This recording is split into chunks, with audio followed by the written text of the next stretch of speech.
연방정부가 미시민권자에 대한 시민권 박탈 조치를 본격 확대하고 있습니다.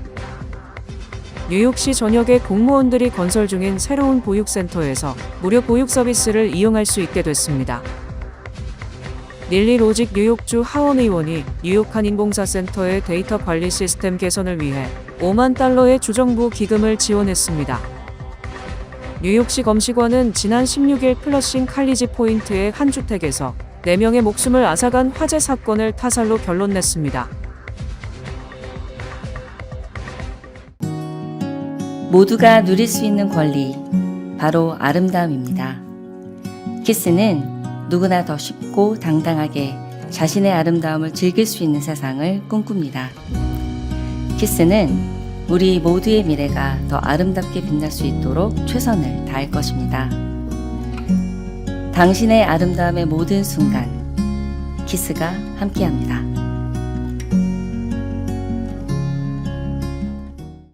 연방정부가 미시민권자에 대한 시민권 박탈 조치를 본격 확대하면서 시민권자라 하더라도 과거 범죄나 허위사실이 드러날 경우 지위를 잃을 수 있다는 경고가 나오고 있습니다. 최근 연방법무부와 이민서비스국은 한 달에 100건 이상의 시민권 박탈 절차를 추진하는 새로운 지침을 시행 중인 것으로 알려졌습니다. 법무부는 지난 23일 우크라이나 출신 블라디미르 볼가예프의 시민권을 연방법원 판결로 취소했다고 밝혔습니다. 그는 2016년 시민권을 취득했지만 그 이전인 2011년부터 총기 부품 1000여 개를 해외로 밀수한 혐의와 소득 은폐를 통한 연방주택보조금 사기 행위가 드러났습니다. 이어 지난 24일에는 플로리다 남부 연방법원이 미렐리스 카브레라 디아스의 시민권을 박탈했습니다. 그는 2017년 귀화 이후 2019년 대규모 의료보험 사기 사건으로 유죄를 인정받았으며 귀화 이전부터 환자 모집 대가로 리베이트를 지급하는 불법 행위를 저질러온 사실이 확인됐습니다. 해당 사건의 피해액은 600만 달러를 넘는 것으로 나타났습니다. 이번 조치는 단발성 사건이 아니라 정책적 전환이라는 점에서 주목됩니다. 법무부와 이민서비스국 내부 지침에 따르면 2026 회계연도 동안 매달 100에서 200건의 시민권 박탈 사건을 각 지역 사무소에서 발굴 보고하도록 하고 있습니다. 이는 과거 연간 10여 건 수준에 그쳤던 것과 비교하면 대폭 확대된 수치입니다. 현재 연방정부는 오퍼레이션 트윈 실드라는 이름 아래 수천 건의 시민권 케이스를 재검토 중이며 결혼 사기 등 비교적 빅폭력 범죄까지 단속 범위를 확대하고 있습니다. 뉴욕시 전역의 공무원들이 건설 중인 새로운 보육센터에서 무료 보육 서비스를 이용할 수 있게 됐습니다. 30일 오전 조란 맘다니 뉴욕시장은 기자회견을 열고 데이비드 앤 딘킨스 맨해튼시 청사 내에 마련될 시범 프로그램을 발표했습니다. 해당 센터는 뉴욕시 행정서비스국의 모든 직원을 대상으로 생후 6주에서 3세 사이 아동에게 종일 보육 서비스를 제공합니다. 센터는 월요일부터 금요일 오전 5시부터 오후 6시까지 운영되고 총 40명의 아이를 수용할 수 있으며 4월 30일부터 신청 접수가 시작됩니다. 맘다니 시장은 시 공무원들이 사랑하는 직업과 가족 부양 사이에서 하나를 선택해야 하는 상황을 원치 않는다고 강조했으며 마크 레빈 시 감사원장 또한 이번 프로그램이 일하는 부모들이 겪는 여러 문제를 해결하는 데 도움이 될 것이라고 말했습니다. 이번 발표는 시장이 1000개의 새로운 3K 좌석 확보를 공표한 지 3주 만에 나온 것으로 지난 발표로 3K 프로그램은 5개 자치구 56개 우편번호 지역으로 확대됐습니다. 맘다니 시장은 이를 통해 부모들이 자녀 1인당 연간 약 2만 달러를 절약할 수 있을 것으로 내다봤으며 이번 기자회견에서 3K 서비스를 앞으로 더욱 확대할 것이라고 밝혔습니다. 릴리 로직 뉴욕주 하원 의원이 뉴욕 한인봉사센터의 데이터 관리 시스템 개선을 위해 5만 달러의 주정부 기금을 지원했습니다. 기존 KCS는 부서별로 분산된 노후 시스템과 종이 기록으로 운영에 어려움을 겪어왔으나 이번 투자를 통해 내부 운영 효율이 개선되고 재정 전략과 고객 서비스 역량이 강화됐다고 밝혔습니다.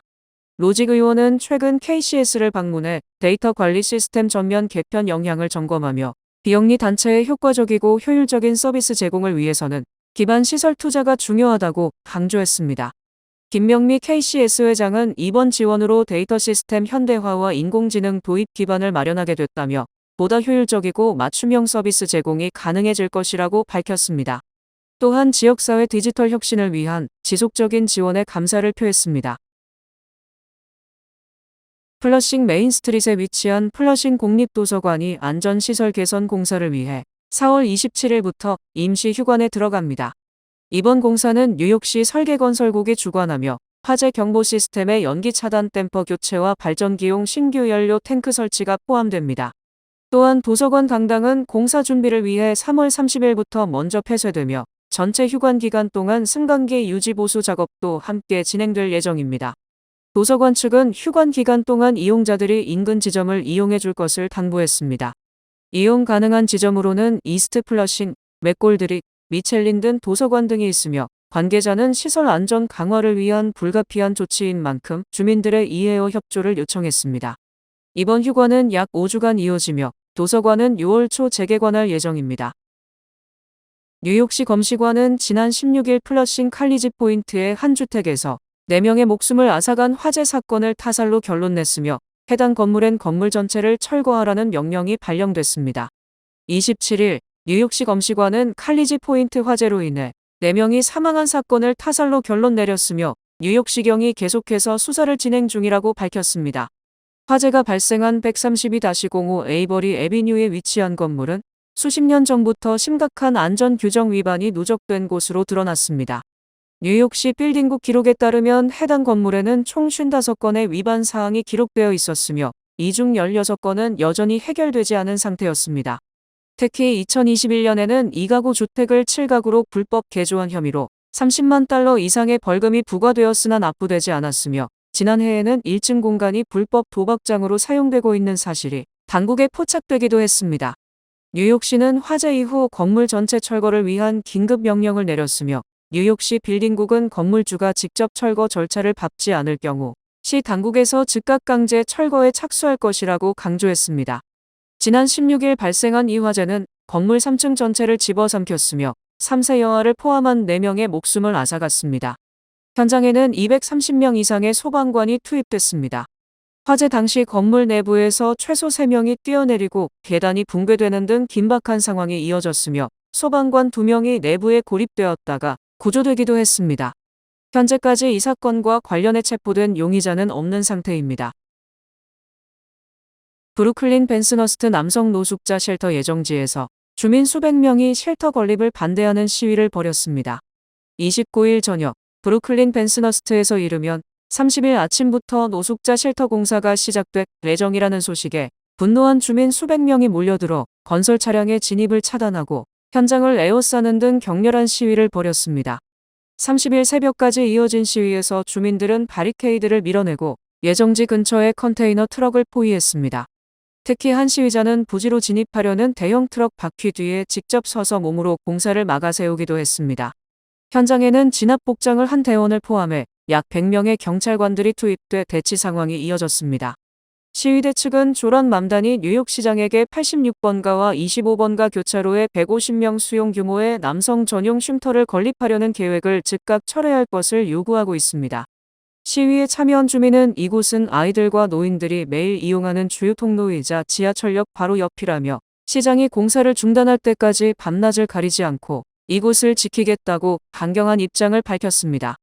주로 아시아계가 거주하는 43선거구의 해당 부지는 2023년 11월 건립 계획이 처음 통보된 이후 끊임없는 갈등의 중심지가 되어왔으며 2024년 7월에는 시위 도중 수잔 주황 시의원이 경찰과 충돌해 체포되는 사건이 발생하기도 했습니다. 뉴욕시 사회서비스국은 맘다니 행정부가 해당 프로젝트를 재개할 의사가 있다며 쉼터가 2027년 말 개소될 예정이라고 밝혔습니다. 다만 구체적인 착공 일정에 대해서는 즉각적인 답변을 피하고 있어 공사 강행을 우려하는 주민들과의 긴장 상태는 당분간 지속될 전망입니다. 뉴욕시 렌트 안정 아파트 집주인들의 지난해 순영업 수입이 전년 대비 평균 6.2% 증가한 것으로 파악됐습니다. 시 렌트가이드위원회가 최근 발표한 데이터에 따르면 2025년 뉴욕시 내 렌트 안정 아파트를 운영하는 집주인들의 순영업 수입이 늘어난 것으로 파악됐습니다. 순영업 수입은 렌트 수입에서 모기지와 유지 비용을 뺀 금액을 기준으로 산출되며 이번 보고서는 집주인들의 수익 구조가 최근 몇 년간 안정적인 성장세를 보이고 있음을 보여줍니다. 이번 데이터는 조란 맘다니 뉴욕시장이 추진 중인 RGB가 결정한 렌트 인상률을 최소화하거나 동결하는 정책과 맞물려 큰 관심을 받고 있습니다. 데이터 발표 후 세입자 측은 집주인 수익이 증가했기 때문에 렌트 동결의 근거가 충분하다는 입장을 강조하며 생활비 부담 완화를 요구하고 있습니다. 반면 집주인 및 관련 업계는 데이터 수치가 전체 평균값에 불과하며 브롱스 등 저소득 지역이나 오래된 건물 일부는 수익이 줄었고 소규모 집주인들은 세금과 보험, 유지관리 비용 부담이 커 실제로는 어려움을 겪고 있다고 반박했습니다. 따라서 평균 수익 증가 수치만으로 모든 집주인이 경제적 여유를 누리고 있다고 단정할 수 없다는 지적입니다. 뉴욕시 고등학교 졸업률이 2년 연속 감소한 것으로 나타났습니다. 뉴욕시 교육국에 따르면 2025년 졸업률은 81.2%로 전년 대비 2.1%포인트 하락했습니다. 이는 2024년에 이어 감소세가 이어진 것으로 지난 20년 사이 가장 큰 하락폭입니다. 뉴욕시 고교 졸업률은 2023년까지 10년 넘게 상승세를 이어왔지만 최근 하락세로 전환됐습니다. 교육계는 팬데믹 기간 동안 완화됐던 졸업 요건이 정상화된 데다 원격 수업 이후 대면 수업 전환 과정에서의 학습 격차가 영향을 미친 것으로 보고 있습니다. 특히 리전트 시험 면제 축소와 졸업 통과 기준 강화가 졸업률 하락의 주요 요인으로 작용한 것으로 분석됩니다. 미국 주요 대학들이 26일 정시 전형 합격자를 발표한 가운데 아이비리그 대학교 합격률이 전반적으로 하락한 것으로 나타났습니다. 예일대는 2026년 가을학기 정시 전형에서 전체 지원자 49,064명 중 1,431명을 선발해 2.9%의 합격률을 기록했으며 이는 전년도 3.65%보다 0.75%포인트 낮아진 수치입니다. 브라운대와 컬럼비아대 역시 각각 3.94%와 4.23%로 지난해보다 낮아졌습니다. 하버드, 프린스턴, 코넬 등 일부 아이비리그 대학은 합격자 발표와 함께 합격률을 공개하지 않았습니다. 아이비리그 대학들은 코로나19 기간 중 중단됐던 SAT, ACT 제출 의무를 다시 도입하였고 표준화 시험 요구 재개로 지원자 수는 일시 감소 후 다시 증가하며 수험생들이 변화된 제도에 적응하고 있는 것으로 분석됩니다. 전문가들은 이 같은 흐름이 향후 아이비리그 입시 경쟁이 더욱 치열해질 것임을 보여준다고 분석합니다. 이에 따라 높은 수준의 교과 이수와 GPA 관리, 표준화 시험 준비는 물론 맞춤형 에세이와 조기 전형 등 전략적 준비의 중요성이 더욱 커지고 있습니다. 연방이민당국이 사기 및 허위 진술에 대한 단속을 대폭 강화했습니다. 연방이민서비스국은 최근 이민행정항소국의 구속력 있는 팔레인 텍스포츠 사건을 반영해 새로운 정책 지침을 발표했습니다. 이번 결정의 핵심은 이민 신청이 철회된 이후에도 사기 또는 중대한 사실에 대한 고의적 허위 진술 여부를 계속 판단할 수 있다는 점입니다. 그동안은 신청자가 비자나 신분 변경 신청을 자진 철회할 경우 통상적으로 심사가 종료되며 불이익을 최소화할 수 있다는 인식이 있었습니다. 그러나 이번 판례로 이러한 전략적 철회가 더 이상 안전한 선택지가 아니라는 점이 명확해졌습니다. 이번 사건은 한 인력 파견업체가 H-1B 취업 비자를 신청하는 과정에서 비롯됐습니다. 이민국은 심사 중 해당 외국인 신청자가 복수에 연계된 등록을 통해 추첨의 당첨 확률을 인위적으로 높였을 가능성을 포착했습니다. 이는 사실로 확인될 경우 사기 또는 고의적 허위 진술에 해당할 수 있는 행위입니다. 이에 이민국은 거절 의도 통지서를 발송했으나 업체 측은 최종 결정이 내려지기 전에 신청을 철회했습니다. 그러나 이민국은 심사를 중단하지 않고 해당 기록들을 바탕으로 공식적인 사기 판단을 내렸으며 이는 향후 해당 신청자의 비자 신청 및 입국 자격에까지 영향을 미칠 수 있는 조치였습니다. 업체 측은 신청이 철회된 이후에는 이러한 판단을 내릴 권한이 없다며 항소했지만 AAO는 이를 기각하고 이민국의 권한을 인정했습니다. 이번 판례에 따라 USCIS는 내부 지침을 통해 심사관들이 신청 철회 여부와 관계없이 사기 또는 허위 진술 여부를 명확히 판단하고 기록하도록 했습니다. 특히 사기와 고의적 허위 진술을 구체적으로 구분해 명시하도록 강조했습니다. 또한 이민국은 허위 진술의 경우 사기보다 입증이 상대적으로 용이하다는 점을 들어 심사 과정에서 보다 적극적으로 적용할 것을 권고했습니다. 결국 이번 정책 변화는 미국 이민제도의 공정성과 신뢰성을 강화하려는 의지를 반영한 것으로 풀이됩니다. 공항의 혼잡 사태를 풀기 위한 국토안보부 셧다운 해소 문제와 관련해 백악관은 국토안보부 전체 예산안이 통과돼야 한다는 입장을 견지했습니다. 국경차르인 톰 호머는 지난 29일 CNN에 출연해 도널드 트럼프 대통령은 국토안보부 전체에 자금이 지원되기를 원한다고 밝혔습니다. 미 전역 공항들의 혼잡 사태는 국토안보부 셧다운으로 공항보안 검색을 담당하는 교통안전청 직원들의 급여 지급이 중단되면서 발생했습니다. 이들이 병가를 내거나 퇴사하면서 공항의 보안 검색 대기 시간이 급증한 것입니다. 연방상원은 TSA 해안경비대 연방재난관리청 예산을 포함한 국토안보부 연간 예산안을 만장일치로 통과시켰지만 하원 공화당은 이민세관 단속국, 세관국 경보호국 예산까지 모두 포함돼야 한다면서 반대하고 있습니다. 트럼프 대통령은 이후 전례 없는 비상 상황이라면서 국토안보부 장관과 백악관 예산관리국 국장에게 다른 관련 예산을 활용해 TSA 직원들의 급여를 지급하라고 명령했습니다. 호머는 아이스의 정책 변화를 요구하는 민주당을 향해 아이스가 오늘날 따르는 법은 이민 집행에 관해 클린턴 오바마 시기에도 존재했던 동일한 법이라며 그들은 아이스가 하는 업무 자체를 막으려고 한다고 지적했습니다. 또 민주당 주장과 달리 교회나 병원 등 민감 장소에선 단 한 건의 체포도 없었다고 지적한 뒤 아이스 업무가 마음에 들지 않는다면 법을 바꾸면 된다며 아이스 요원들은 의회가 제정한 법을 집행하는 것이라고 강조했습니다. 도널드 트럼프 대통령이 이란과의 협상이 결렬될 경우 발전소와 석유시설 등을 파괴하겠다고 강하게 경고했습니다. 트럼프 대통령은 30일 소셜미디어를 통해 이란과 종전 협상을 진행 중이며 상당한 진전이 있었다고 밝혔습니다. 이어 아마 조만간 합의가 이뤄질 것이지만 어떤 이유로든 조만간 합의가 이뤄지지 않는다면 주요 에너지 시설을 타격하겠다고 전했습니다. 특히 호르무즈 해협이 상업적으로 즉각 개방되지 않을 경우 이란의 발전소와 유정, 하르그섬 등을 폭파하고 완전히 초토화시키겠다고 강조했습니다. 트럼프 대통령은 우리는 지금까지 이것들을 의도적으로 공격하지 않았다고 적었습니다. 또 이러한 조치가 과거 이란 정권에 의해 희생된 미군 등에 대한 보복 성격도 있다고 전했습니다. 앞서 트럼프 대통령은 협상 시한을 오는 4월 6일로 제시하며 이 시한까지 합의가 이뤄지지 않을 경우 추가 군사행동에 나설 수 있다고 재차 경고한 바 있습니다. 중동 지역 긴장이 이어지면서 원달러 환율이 1,520원을 넘어섰습니다. 30일 서울 외환시장에서 원달러 환율은 한국 시간 오후 4시 43분 기준 1,521.1원까지 상승했습니다. 이는 글로벌 금융위기 당시였던 2009년 이후 약 17년 만에 가장 높은 수준입니다.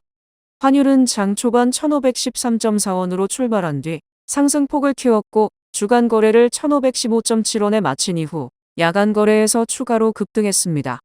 공항환전 기준 환율도 크게 올라 KB국민은행 기준 1,583.9원까지 치솟았습니다. 이번 상승은 중동 정세 불안이 주요 요인으로 분석됩니다. 미국의 지상전 가능성과 예멘 친이란 무장 세력 후티의 개입으로 긴장이 고조되면서 국제유가도 급등했습니다. 서부 텍사스 산원유는 배럴당 100달러, 브렌트유는 115달러를 각각 넘어섰습니다. 달러 강세도 환율 상승을 부추겼습니다. 주요 6개국 통화 대비 달러 가치를 나타내는 달러 인덱스는 100선을 웃돌며 강세 흐름을 이어갔습니다. 미국이 이란을 상대로 지상전을 염두에 두고 병력을 증강하는 데 따라 중동에 배치된 미군이 이제 5만 명을 넘어선 것으로 집계됐습니다. 뉴욕타임스에 따르면 지난 29일 중동 미군 기지에 주둔하던 기존 병력에 더해 최근 이란 전쟁과 맞물려 증파된 인원까지 합치면 중동 내 미군 규모가 5만 명 이상으로 늘어났다고 미군 당국자가 밝혔습니다. 이는 지난달 28일 개전한 이란 전쟁 이전과 비교하면 한 달 만에 대략 1만 명 늘어난 규모입니다. 여기에는 미 중부사령부가 지난 27일 중동에 도착했다고 발표한 해군과 해병대 3,500명이 포함된 것입니다. 중동 지역 미군을 관할하는 미 중부사령부는 당시 발표에서 강습 상륙함 트리폴리함에 탑승한 미 해군과 해병대 병력이 중부사령부 관할 구역에 도착했다고 밝혔습니다. 이 군함은 트리폴리 상륙준비단과 30일의 병원정대의 기함으로 해상 전력과 상륙작전을 동시에 전개할 수 있는 전술 자산을 운영합니다. 앞서 미 국방부는 지난주 육군 정예 82공수사단 2,000명을 중동으로 파견한 상태입니다. 이들 공수부대는 이란의 원유 수출 거점인 페르시아만 북부 하르그섬을 장악하는 데 투입될 가능성이 있습니다. 하지만 군사 전문가들은 대다수가 해상에 배치된 병력을 포함해 5만 명 이상의 미군이 있다고 하더라도 이는 대규모 지상작전을 수행하기에는 적은 인원이라고 분석했습니다. 이란 인구는 9,300만 명 정도입니다. 군사 전문가들은 5만 명의 병력으로 이란 정도의 규모의 복잡함과 무기를 보유한 나라를 점령하는 것은 물론 유지하는 것도 불가능한 일이라고 지적했습니다. AI의 발전이 가속화되면서 수많은 직업이 대체될 수 있다는 전망이 제기됐습니다. 지난 28일 터프츠 대학교 연구진은 미국 AI 직업 위험 지수 보고서를 바탕으로 어떤 직업이 AI에 대체될 가능성이 높은지 발표했습니다. 연구진에 따르면 향후 2에서 5년 이내에 900만 개 이상의 미국 일자리가 AI로 대체될 가능성이 있습니다. 일자리 대체가 현실로 다가올 경우 가계소득 기준으로 2천억 달러에서 1조 5천억 달러 수준의 손실이 발생할 수 있습니다. 연구진은 약 800개의 직업에 점수를 부여하여 위험도를 평가했습니다. 그 결과 웹 디지털 인터페이스 디자이너가 가장 위험도가 높은 직업으로 꼽혔습니다. 그 외에도 웹 개발자, 데이터베이스 아키텍트, 컴퓨터 프로그래머, 데이터 과학자 등 데이터 및 컴퓨터를 다루는 직종이 5위 안에 들어갔습니다. 그 뒤로는 금융위기 전문가, 법정 속기사 및 실시간 자막 제작자, 정보보안 분석가, 데이터베이스 관리자, 의료기록 관리 전문가가 언급됐습니다. 반면 흔히 저임금 직종으로 알려진 직업들은 AI에 의한 대체 가능성이 오히려 낮았습니다. 지붕 작업자 및 광부가 대체 가능성이 제일 낮은 직업으로 꼽혔고, 그 외에도 적재 장비 운전원, 도장 코팅 기계 조작원, 유리섬유 가공 제작자, 광산 운반 장비 조작원 등 전문적으로 설비를 다루는 직종은 AI의 영향을 적게 받는 것으로 나타났습니다. 간병 보조원, 수술 보조원, 마사지 치료사, 도축 및 육류 가공자 등도 AI에 덜 취약한 편입니다. 보고서는 신체적 활동이 많거나 수작업의 비중이 높은 직종은 대체되기 어렵다고 설명했습니다. 연구진은 AI를 활용해 자신의 업무 가치를 높이는 노동자만이 살아남을 수 있다고 강조했습니다. 투프츠 대학교 글로벌 비즈니스 학장은 미래의 일자리는 전문성, 비판적 사고, AI 활용 능력을 두루 갖춘 사람들이 차지할 것이라고 분석했습니다. 뱅크 오브 호프가 장학금을 드립니다. 올해 대학 가는 12학년 학생들을 위한 호프 장학금. 지금 바로 지원하세요. 이 프로그램은 대형은행의 든든함과 로컬뱅크의 세심함으로 함께하는 뱅크 오브 호프 제공입니다. 주요 단신 전해드립니다. 타이거 우즈가 플로리다 주에서 차량 전복 사고를 내고 부상 없이 빠져나왔으나 약물 운전 혐의로 체포됐습니다. 에어프레미아는 중동 전쟁으로 인해 항공유 가격이 급등함에 따라 5월 6일부터 7일 사이 인천발 유학행 노선에서 2개 항공편을 비운항한다고 밝혔습니다. 한국에서 횡령 혐의로 수배 중이던 40대 남성이 미국에서 불법 체류 중 체포돼 한국으로 송환될 예정입니다.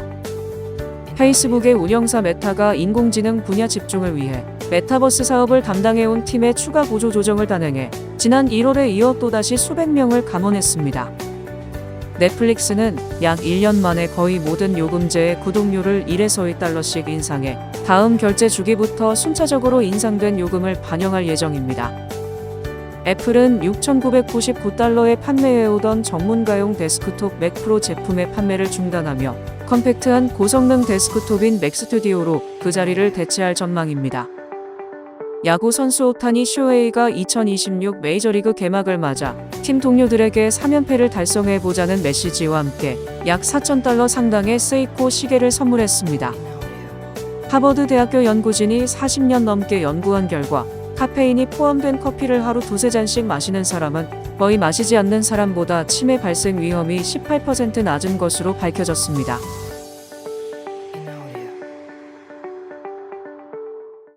날씨 전해드립니다. 화요일인 내일은 오전 중 몇 차례 소나기가 내리다가 대체로 흐리고 약한 바람이 불겠습니다. 낮 최고 기온은 76도, 최저 기온은 64도입니다. 해 뜨는 시간은 6시 42분, 해지는 시간은 7시 19분입니다. 이상으로 주간 날씨와 세계 날씨 전해드립니다.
이상으로 3월 31일 월요일 TKC 뉴스데스크 여기서 마치겠습니다.